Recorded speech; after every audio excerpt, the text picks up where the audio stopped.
So you're in your 13th year now in Dallas. Yeah. How have you changed, Rick? I mean, what I always remember hearing about you was you were a tough mf'er, for lack of a better word. You were tough. And I know last year, I think I even talked to some people around there and players that I know, and they said, listen, he's definitely mellowed over the years, no doubt. Do you have to? Is it age, or is it the way the game and the players have changed a little bit? Well,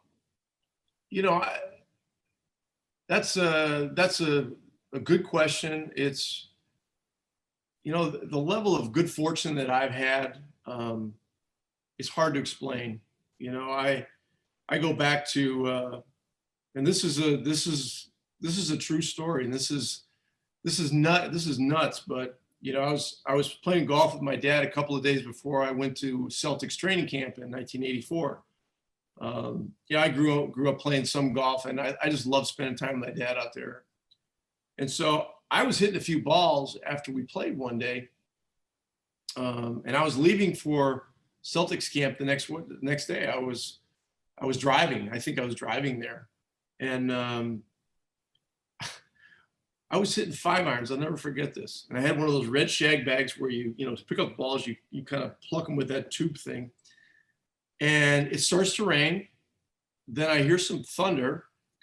And so I go out and start picking up the balls. And I bend over to pick up, one ball that I see. And all of a sudden, I feel something hit me in the middle of my back, just below my neck. And it shoots out into my fingertips. So it turns out I got hit by lightning. Come on. Yeah, I mean, that had to be what it was. And it was it was a very glancing blow or whatever. Oh.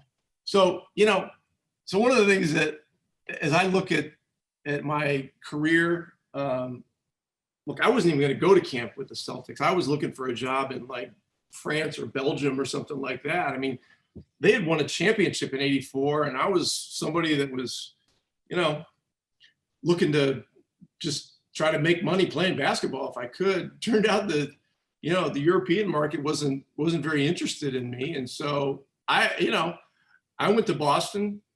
First of all, I had to not get killed being hit by lightning. Went to Boston, met Bob Ryan not too long after. We had this training camp, which was really unique because, two of the starting players weren't there. Henderson and Maxwell weren't there. All of a sudden there's 14 guys in camp, 4 rookies and 10 other vets.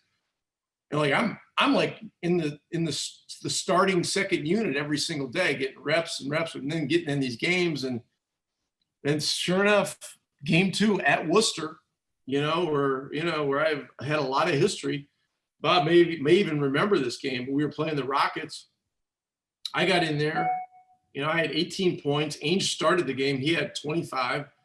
And all of a sudden, the organization, and Red was around a lot in those days, decided that, Danny could be the starting guard and that I could be a roster player. And so, Gerald got traded, for the pick that ended up being Len Bias, as most people are aware.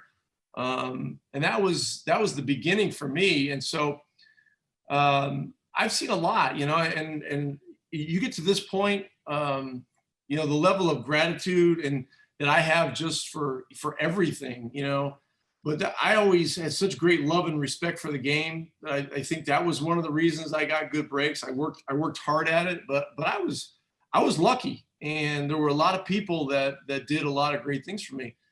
The answer to the question is, I don't know if mellowed is the right word, but I've gotten smarter. I think all of us do. And if we don't, we're going to end up on our ass somewhere. I've been humbled too many times. As Chuck Daly used to say, I've made every mistake there is to make, and I'm going to make more.